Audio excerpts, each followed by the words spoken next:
No. Go ahead and angle. Say you're on one. You got 6 tries wrong so far on that one.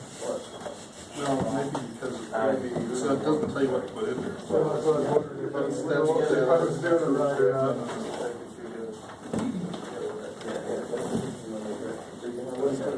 No, I think you just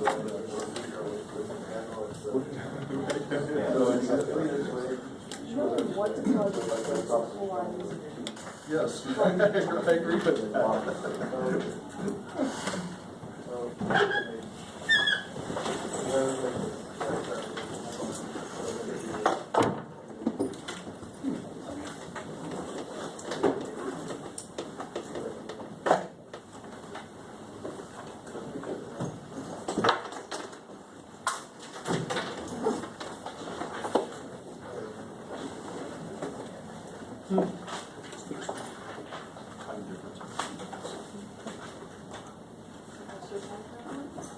I said mine on the national standard yesterday's.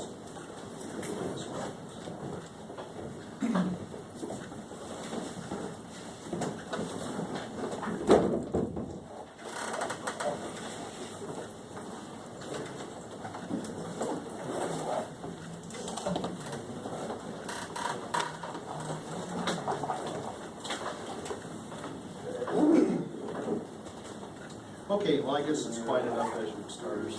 Right. So, a couple announcements. First of all, one Kappa set due tomorrow, right? Right, one Kappa set due tomorrow. Now, the last problem doesn't have on there what you're supposed to write. It has 2 blank boxes. This is what should be there. So in the first box, the magnitude in meters, and the second box is the angle with regard to degrees. Now, what long Kappa likes to do is to take the angle with respect to the plus x-axis, which is normally, to the right. Right, so the plus x-axis for long Kappa starts here. So if you have a vector out this way, it's that angle. All right, that's what it refers to and what it wants. Okay, so maybe that'll help a little bit. Sorry about that, I forgot to mention that on Tuesday. Okay, so with that, I think you should have a better chance of getting it right. Let's put it that way. Right now, at least you know what to put in the little boxes. Okay, let me just check that real quick, make sure I didn't do anything else. Yeah, I think that's okay. All right, so any questions with that? Okay. All right. Yesterday, someone asked me about the exam coming up. Okay, so let me just explain that what I'm going to do is I'd like to go through chapters 1, 2, and 3. All right, so we haven't started chapter 3 yet. So I hope to, at the end of today, to get into that, but it'll be roughly a week.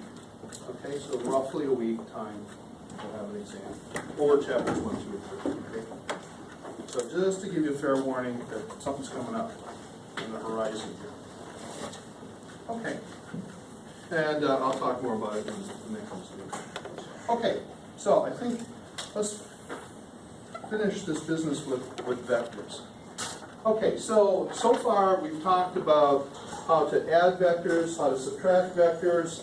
We talked about components and how to add and subtract using those components and the notation.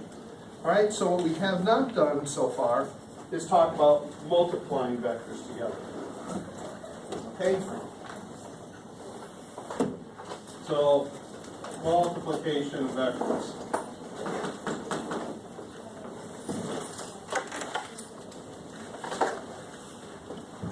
All right, now, there's 3 different ways in which you can multiply vectors together. Okay? You wouldn't think that would necessarily be that way, but it's because we have vector quantities and scalar quantities together. So if we take a look at the different ways we can multiply vectors together, the first one is suppose that we have a vector quantity and we're going to multiply it, and I'm going to use this notation as a star, right, just because we're going to use other notation coming out. So this just refers to multiplication here by scalar, okay, and if you do that, what we're going to wind up with is a vector afterwards. Okay, so the first method here is we multiply a vector by a scalar, and we wind up with a vector afterwards. All right, so for instance, if I have the vector A, all right, and I have some number, right, the scalar is basically a number, and I do this multiplication. So I'm multiplying a number by a vector. How does that work? Well, remember that you have the components, so ax, x hat, and then you have plus, and then y, let's try it again, y hat, plus az, z hat. All right, so there's my vector. And just as you might guess that you multiply this scalar, this number, times each component, right? So each of these ay, or ax, ay, az, these things in front are scalars. So you just multiply each component by that particular number. Okay? So you can see how you wind up then with a vector afterwards. You just have this particular quantity, right? It's still a scalar, and it gets scaled, right? That's basically what it does. It scales. It makes it bigger or smaller, depending on what S actually is. Okay, so you're just multiplying each component by that scalar, and you wind up then with a vector, right? You have components x, y, z. All right, so if you look at the magnitude of this, okay, so the magnitude, which we can denote again, remember, have the vertical bars here, like a absolute value symbol, for instance. If we do this, this means then that we have to take the square root of, well, each component here, so s ax quantity squared, plus s ay quantity squared, plus s az quantity squared. Okay, now remember when we found the magnitude in general of a vector, what did we do? You remember? If we had just A itself, what did we do to find the magnitude of that vector?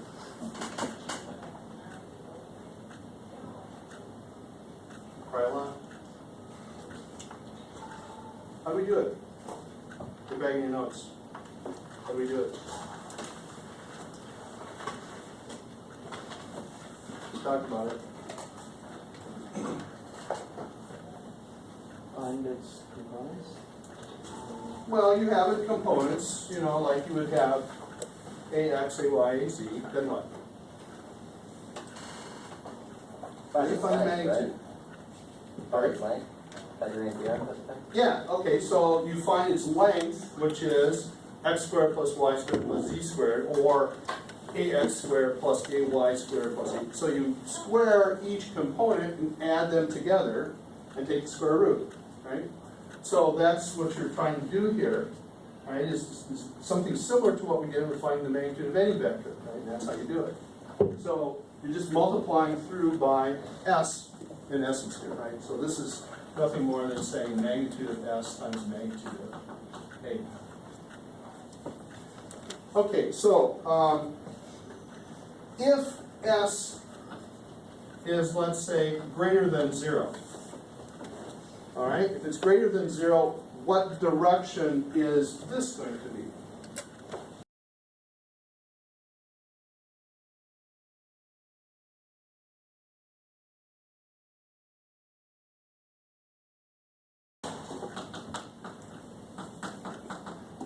All right, so it's the same direction as A. All right, you know what the next question is. If it's less than 0, what does that mean? It's opposite direction, because what are you doing? You're making this into a minus of what it was before. And remember, minus vectors mean what? Opposite direction, right? So you're going to have the opposite direction then.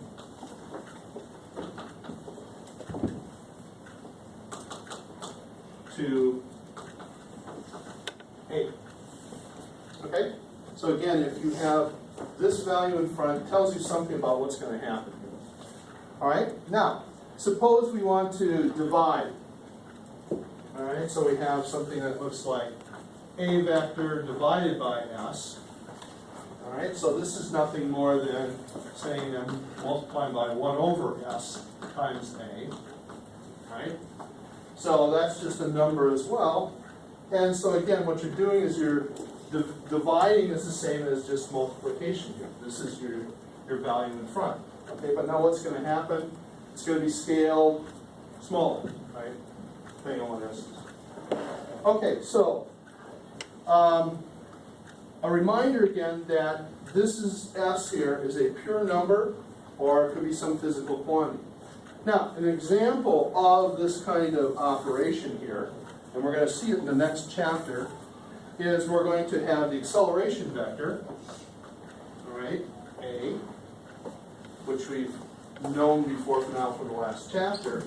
If we multiply that times the scalar m, which is the mass of something, this becomes a new vector, which is the force. Okay, so we're going to get that into the next chapter, and believe me, you're going to know this thing, right, by the end of that chapter. So this is just an example of multiplying a scalar times a vector here. Okay, questions? All right, so that's that. The second one now, in multiplication, is suppose that we have a vector, and we're going to multiply it. I'm going to use that symbol again to just use multiplication, all right, and times a vector. But in this case, when we do the multiplication, we get a scalar out of it. Okay, so a vector times a vector, we get a scalar. Okay, this is known as the scalar product, or sometimes called the dot product. The reason is because if you have A dot B, right, and that means something, that dot means something here. And what that means is, by definition, you have the magnitude of A times the magnitude of B, and then the cosine of the angle between those two vectors. All right? This is the definition of the scalar product, or the dot product. Put it up here. All right? So the dot product here. So what we mean by this is that, again, the dot product of two vectors means that we had multiplied by the magnitude of each one of these, and the magnitude is a scalar, right? So, and then times the cosine of the angle between them. So if I have two vectors, let's say A here and B here, right? The angle between them is this theta, right? And that's what we refer to here. All right, so one way to look at this, and also is that this, I should just mention, this is a scalar quantity, right? This is a number, that's a number, that's a number. So this is a number, so all you're going to get out of this is a number or a scalar quantity, right? So that's what this refers to back up to here. Okay? So, one way to look at this is that this particular quantity is nothing more than the projection of one vector on another one, all right? Because you have, for instance, A cosine theta, right, is just this, and so you're looking at the projection of one vector on another vector, and that's what this refers to. Right? So it's just a matter of whether you take A cosine theta, or you can do it the other way, right, and this is the projection of B onto A, you take B cosine theta and multiply it by A. So it's just a matter of which way you want to look at, but it's a projection of one vector on another one. Okay, so that's another way of looking at this thing. So in this case, if we have theta is equal to 0, okay, 0 degrees here. All right, what does that mean? If theta is equal to 0, where do A and B lie? Same direction, right? So they're collinear. It's another name of saying that. So they're collinear. What happens to the cosine? 1. Okay. So you can see that you have A dot B then, or the dot product here is just going to be A times B. Okay? Because cosine theta is 1 here. So what does that mean? That, well, if we have a dot product, they're collinear, we just multiply them together, right? normal sort of multiplication of any kind of numbers. Right? That's what happens. Now, what happens if theta is equal to 90 degrees?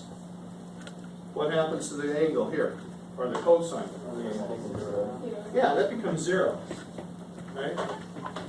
So you see that this becomes 0, and the dot product is 0. So one way to tell if you have things that are perpendicular to each other is what? Checking the dot product. Right? If the dot product is 0, that means these things lie perpendicular to each other. Well, or one of these vectors is 0, but that's not very interesting. Right? So it's one way of checking to see if you have perpendicular vectors. Right? It's very important to see that. Also, what we can do with this is by using this, we can find the angle between those two vectors.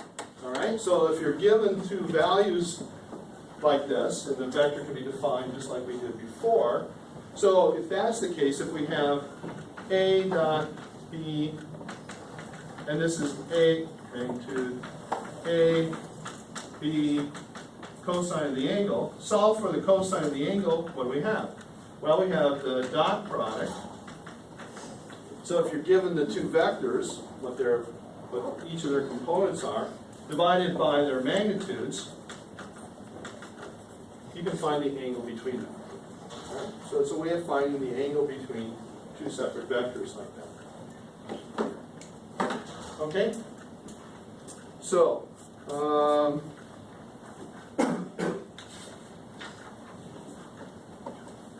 is the dot product commutative? So the commutative means what? A dot B is the same as B dot A. Is that a true statement? Is it commutative? Well, let's go back here. Right? If I have B dot A, that means I just flip these. Right? The angle between them is the same, so I just flip these. Since these are all numbers, yeah, right? It's going to be the same. So is it commutative? Yeah, absolutely. Okay? So the way we can do this, okay, so far so good? Now, the way we can do this operationally, okay, if we're going to take a look at A dot B, for example, we have AX, X hat plus A, Y, Y hat plus A, Z, Z hat, dot, BX, X hat plus B, Y, Y hat plus B, Z, Z hat. Okay? So that's just A dot B by the definition. I've got it into components here. Alright? So if we do the multiplication of this stuff, well, let's see. First step would be AX, BX, and then X hat dot X hat. Right? These are just scalar quantities. So I'm looking at X hat dot X hat. Alright, so let's take a look at this thing for a second. X hat dot X hat, what does that mean? What is the direction here? Well, along the x-axis, right? But X hat dot X hat, that means it's the same direction, right? So what we said over there, the same direction means what? Yeah, and the unit vector magnitude is 1, right? It just has a direction, it doesn't have any magnitude whatsoever, so it's 1. Right? So this means X hat dot X hat is 1. Alright, so this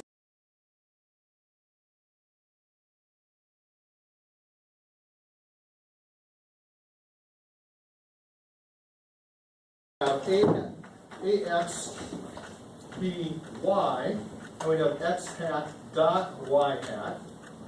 So all I'm doing here is taking this number, and the first term here is this one. The second term is this times this. Right? That's all I'm doing here. Now, X hat dot Y hat, what's that? 0. 0. Why? Because they're perpendicular. Yeah, they're perpendicular. So we said over here, if they're perpendicular to each other, you have it being 0.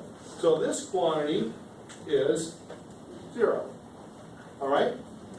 So let's generalize this a little bit. So what happens to all the terms with x hat dot y hat, or x hat dot z hat, or x or y hat dot z hat.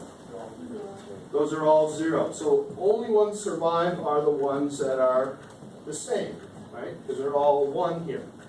So the ones that survive are going to be something that's well, let's do it down here. AY plus BY. Oops. AY, BY. And then you have y hat dot y hat, which is 1. And then lastly, you have, and then everything else that's a cross term here is 0. So you're left with AZ, BZ, and that would be z hat dot z hat, which is 1. So the only things that survive are like terms, like components. Right? There you go. So you take your dot product. Okay, questions? All right. The example of this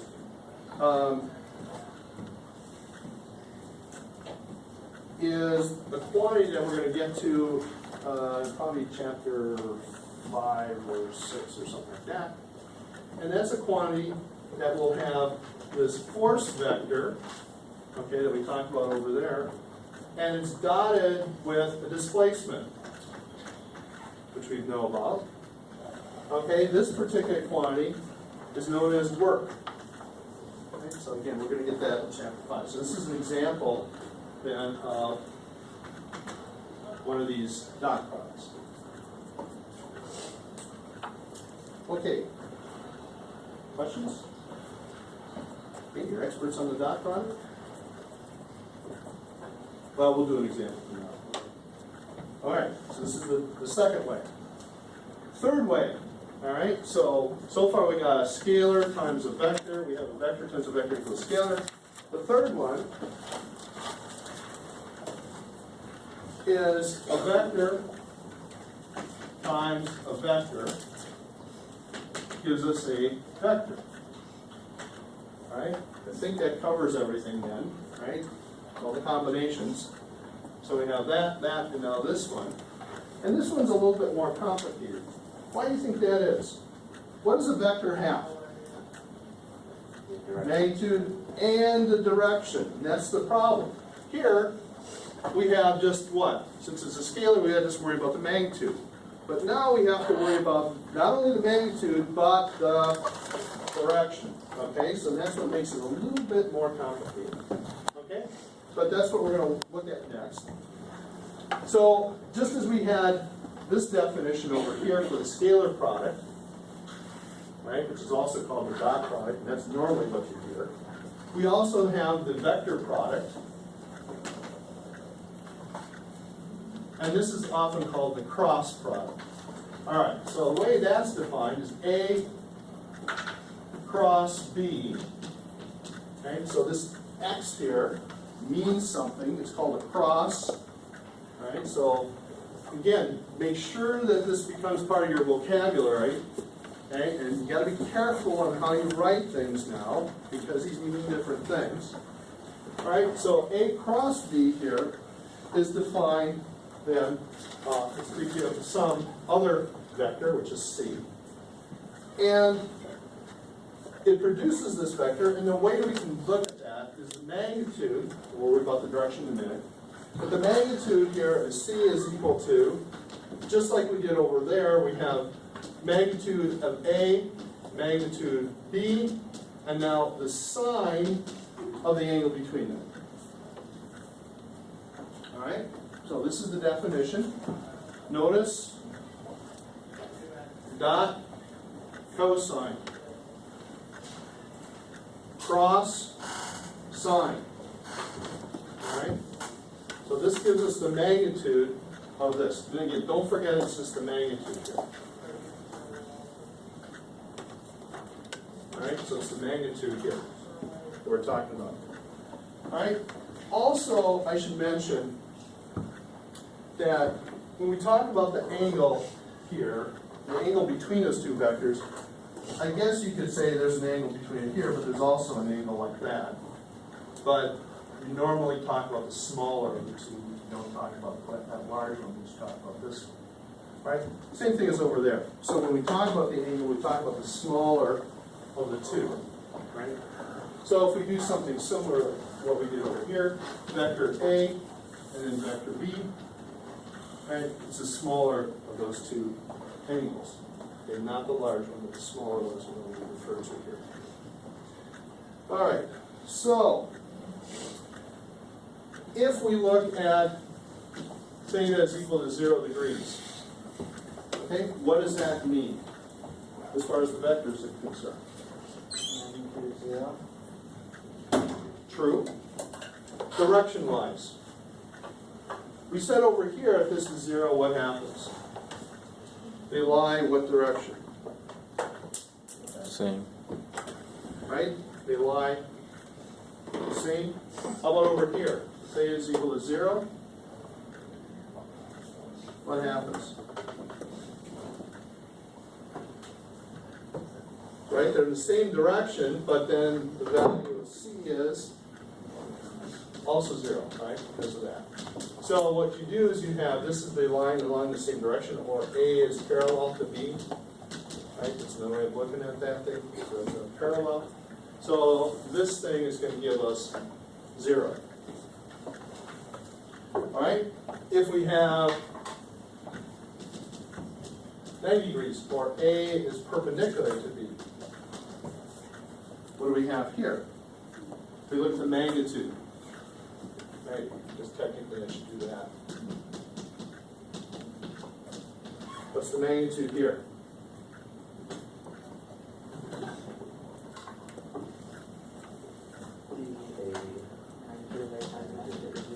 AB. Right? So, because sine of 90 is 1, right? So another way of looking at this is because of this cosine and sine, cosine here, sine over there, because of the trig function, you have, depending on this angle, whether or not that multiplication is at a maximum or minimum, right? But just because of that way we have that defined with the angle between them. So in this case, this is a maximum, minimum, right? It's a magnitude. Likewise over here, this is a maximum, minimum, okay? So it goes through, and again, you can think of it as over there, you can think of it as projection. All right? So it goes through some maximum and minimum. Now, that's the magnitude. Let's worry about the direction.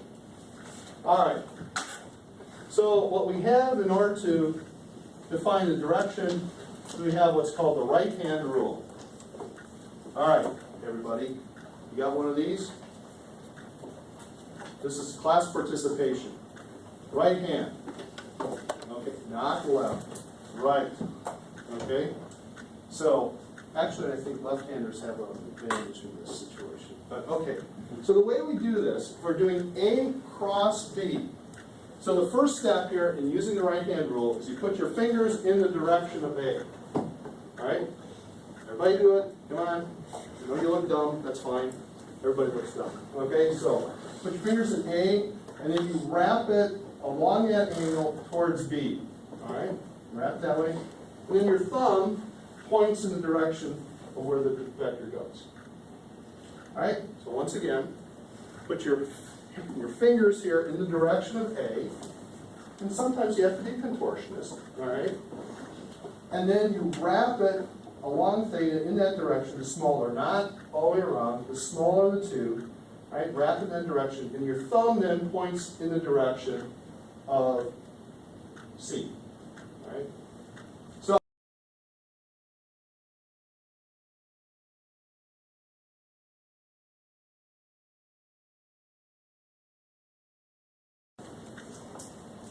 alright, so this is then the right-hand rule. I don't know if I can summarize it, I guess. Fingers, direction of A to wrap. You know what I mean by that, right? Wrap along theta, right, so it's a smaller angle, in the direction toward B. Okay? And then thumb points in the direction of C.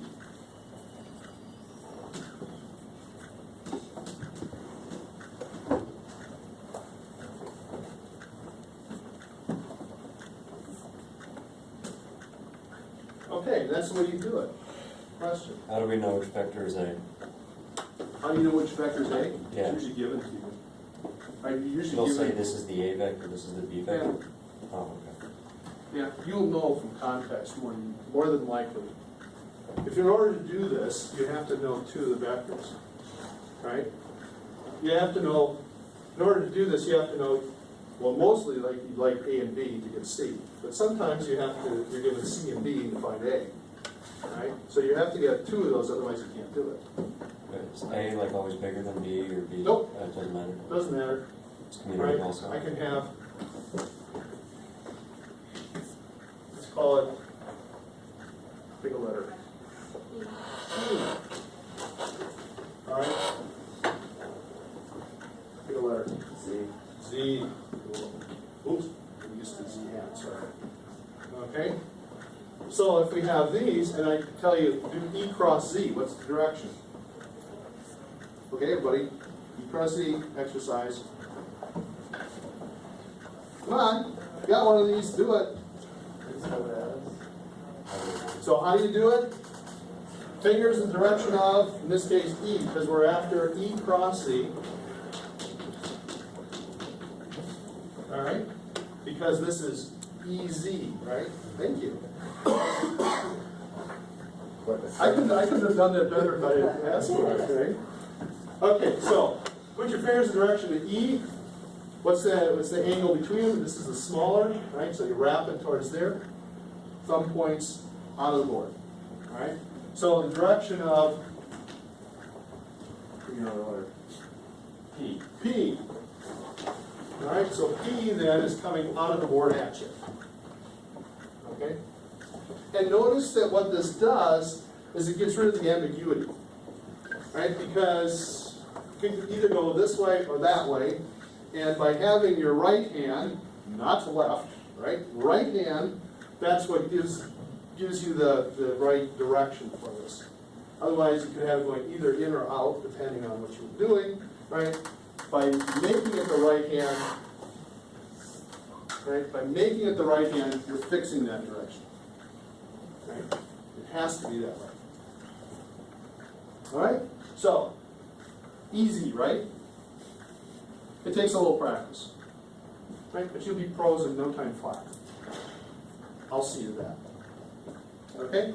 But again, if you're going to any other physics courses, you're going to be doing this, right? You're going to see lots of people going like this all over the place. Now, I should also mention that, you know, when I was in high school, we used this. I don't know if some high schools use this. Okay, the danger with this is that you always have three perpendicular things, right? The problem is not all vectors are perpendicular to each other, right? So I recommend this way so you get it right every time. Okay? Questions on this so far? Well, the rotation of your hand is opposite from one side to the other. So Well, that's why you always, this order is important. It's very important. Okay, so let's ask the question like I did over there. Is the cross product commutative? Why not? Because of the right-hand rule. You have that direction. In fact, what does it going to be? H R. All right, you have A cross B here, right? And if you have it, is it equal to B cross A? No, but what is it equal to? Yeah, the negative of that, because it's in the opposite direction, right? Here, so you do A cross B goes into the board. If you do B cross A comes out of the board. What do we say about direction? The negative of that, right, is going to be what we have. Okay, so that's what fixes it. You have to, if you say A cross B, you better mean it. Otherwise, you're going to have the wrong direction. Okay, and that's always assumed. Okay, so When you do a formula with a cross product, you've got to make sure it's right, because the next guy down the line is going to try and do that, find the direction, it's going in the wrong way, right? Just from what we said here. Okay, other questions? All right, we're not quite out of the woods yet. So the next thing, I'm going to go all the way over here. I ran out of board there. Okay, can I get rid of this? Everybody copy this down? Okay. Not see me afterwards. All right. So the next question is, how can we do this operationally again? So just like we did over here with the dot, that's a dot product, right? So if we did a dot product, you do this dot this. Okay, so let's do something similar now. A cross B. So I have A cross B. And again, you do A x hat and so forth here. Cross Bx x hat and so forth. All right? So again, what we can do is exactly what we did before. So we're going to have Ax and now Bx x hat cross x hat. What's this? What's x cross x? Why? Because they're parallel. Yeah, they're parallel, but it's 0, right? So what you have is, in this case, any of these components are going to be 0. All right? Any of the like components for the cross product are 0. All right? Unlike what we saw over here. Right? Here we saw they're equal to 1, dot product. Over here they're 0. Okay? Just to confuse you. All right? The next thing is, well, we can do something similar. We do Ax By, and we have x hat cross y hat. All right? Now what? We have a direction involved, right? What's the magnitude? First of all, let's do the magnitude. That's easy. Well, magnitude of x hat is a unit vector, so it's. Oh, you're thinking that way. So it's 1, right? 1. So the magnitude's always going to be 1, but we got to worry about the direction. So if we have axes once again, let's say if x is coming out of the board at you, y, z, it's a right-hand coordinate system, then what? We have x cross y. So x cross y direction is up in the z hat direction. All right? So what you wind up here, this is equal to the z hat direction. So notice what happens is, as soon as we start taking the cross product of all these things, we get the other direction. All right? And again, depending on whether we do x cross y or y cross x, we're going to get plus or minus z here. All right? So you see that it's a little more complicated.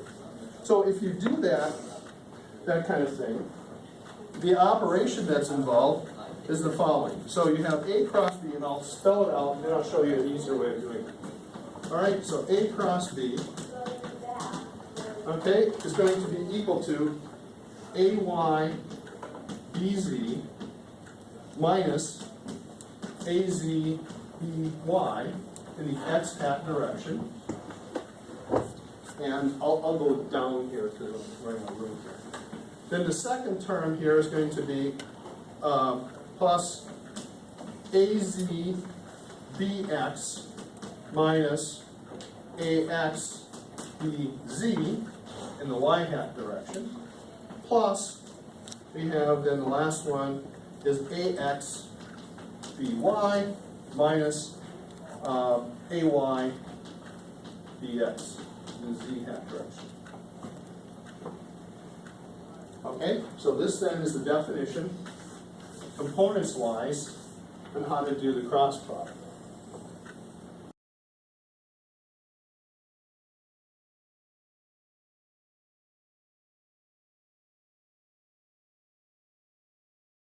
I don't suggest it, because I don't even have it memorized, because I have to do it some way else. All right, but this is the way it's defined. And notice again, it's a vector quantity, right? You have a component in the x direction, y, and z, right? Depending have for your components of the two vectors. All right, so now let me show you the easy way of doing it. Well, easier. So let me get rid of this. So the normal or sort of easier way of doing this is using a determinant. Okay, does everyone know what a determinant is? I'm getting sort of mixed reviews here from the audience. All right, so determinant. All right, so what we do is we put our three directions here. And since we're doing A cross B, all right, what we do is under the X column, we put our X component, and across here is our A vector, because we're doing A first, right? Again, order matters here. And then in the second line, we put our second vector. All right. Now, if you know how to do determinants, this is straightforward. All right.